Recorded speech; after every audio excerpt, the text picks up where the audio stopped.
video.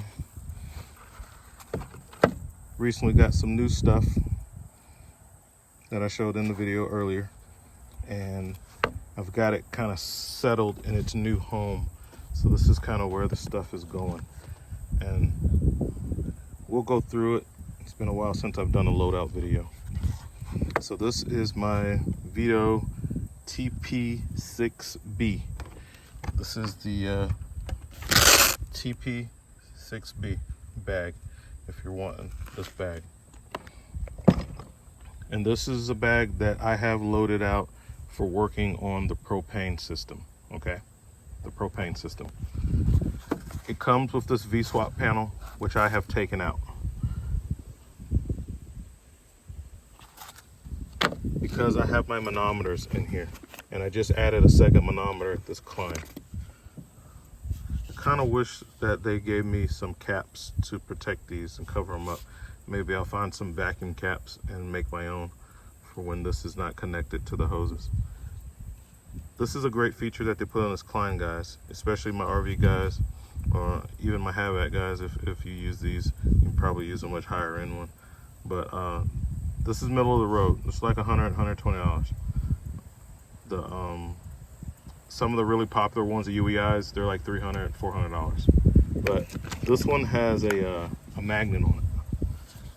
And when you're working on an RV and you're testing the gas, you're almost always near a piece of steel, like the frame or the propane tanks, to where you can hang that from. And that was a problem that I always had with this, is where do I put it when I'm working on the gas system? So it normally ends up dangling from the tool. We'll pull that out. So there's the tool. And this would normally be connected in line, and a lot of times a meter will be just kind of hanging like that, which isn't the best situation. But this is a pretty tough hose, and it's super hard to get it off of here. And that's what I've been doing the last few years. I recently just upgraded to this Klein, and now with the magnet on the back, I don't have to worry about my meter just dangling like that. The Klein came with a generous length of hose, which is very soft, rubbery, and supple, and it is easy to put on and remove from the ports. This one is not, and a lot of times I've just been cutting it every time I removed it, which is why it's so short. Okay,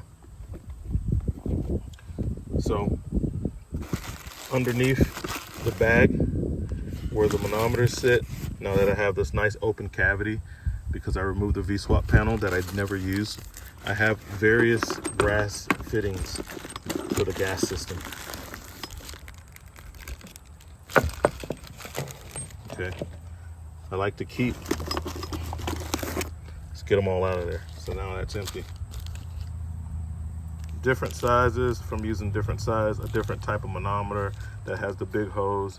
I have that, and that's what the same thing these are. So I have those different size barbs. And then I definitely like to keep some plugs. So if I have to like work on a refrigerator on the gas side or something, I can plug the line if the people need to use the propane for something that it's gonna be needed, especially in the wintertime, and they still want their water heater to run and stuff while you may be having to even remove the refrigerator and do something extensive that's gonna take more than a day. So I like to keep some plugs on hand, 1/2 inch and 3/8. Those are gonna be the common sizes. There are other sizes, but those are gonna be the common sizes. That's a reducer for a pigtail. Different fittings, guys. The guys who work on this stuff, you know what it is. So that's what it is. I just keep that in the bottom so that I can reconfigure this tool to meet the needs of whatever I'm working on, okay? This goes there on my swivel. I normally leave it kind of loose or loosely on here because I typically attach this first and then put my swivel on after. Just trying to one-hand it here. So I just leave that loosely in there so that I can actually get the functionality out of the swivel. Okay, so that's the bottom of the bag. That's what's in it. And this is what goes in the front of the bag. In the big cavity, I have my manometers. In the very front, I have an additional tool for use with campers that have a quick connect fitting. A lot of campers have a upgrade or a feature for an outdoor grill, and it's a quick connect. And this makes it a lot easier to run the required tests on the propane if you have a test tool that is also you can just hook this up a lot faster than you can use this tool, which requires you to break into the regulator line.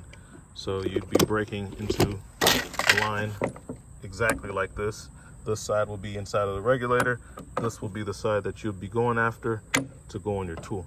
So this eliminates breaking those connections, less potentials for a leak, and it's a accepted method that when I was going through the RVTI college for my certifications and training, they showed us this as well. So we made these, and this is accepted by the governing body who does all the training and certifications for the RV industry, which is RVTI, the Recreational Vehicle Institute. Technical Institute, yeah. Recreational Vehicle Technical Institute. It's in Elkhart, Indiana. And that's where I went to get my training off the job, like academic training and certifications through RVTI. Okay. So back to the bag, center section still.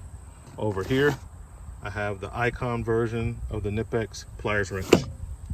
Okay. Then I have the Harbor Freight version of the Swedish pipe wrench, which works awesome.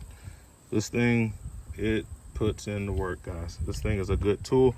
It's worth the investment. It doesn't cost that much, but whoever else makes them, I don't know whoever else makes them, but if they're an insane amount of money, I probably paid like $10 or $15 for that at Harbor Freight. So, and it's really good. I use this on the hardline for the gas, like the iron. A lot of campers use iron for distribution runs, so this works really good for that. I got my S-wing screwdrivers for adjusting regulators. Okay. Underneath the cap on your regulator is an adjustment port, and sometimes it's Phillip, sometimes it's flat, sometimes it's an Allen, and sometimes it's so wide that you have to just use a quarter. Right beside that, I have a sniffer for propane.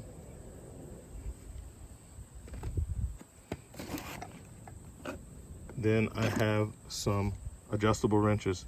This one is a small snap-on flank drives plus.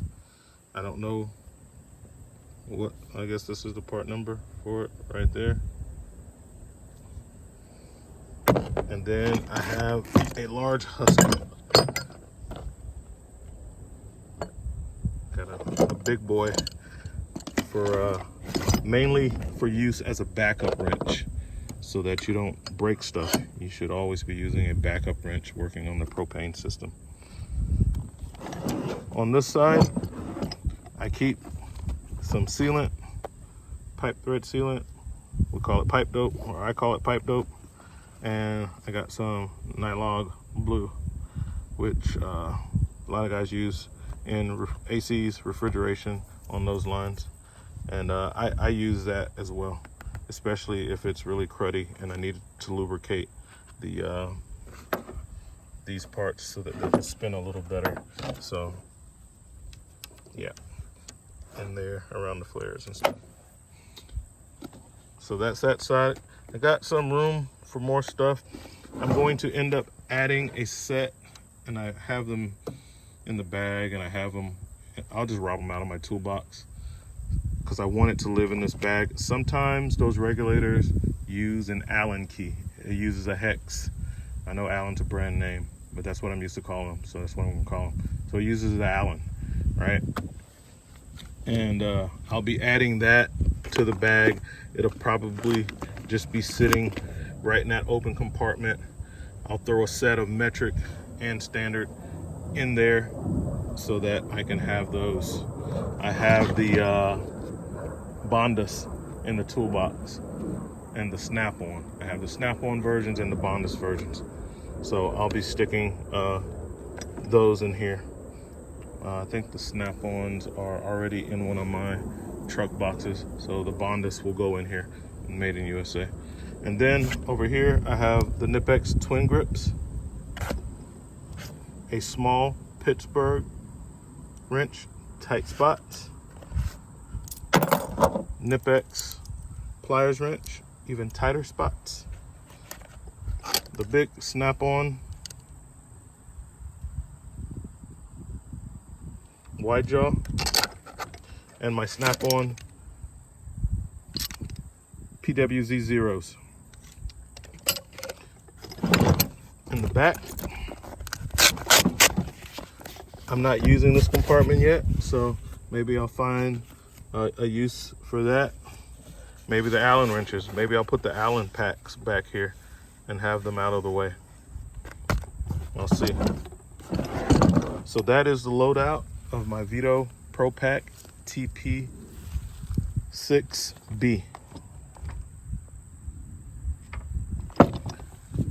Loaded out to work on the propane system on RVs.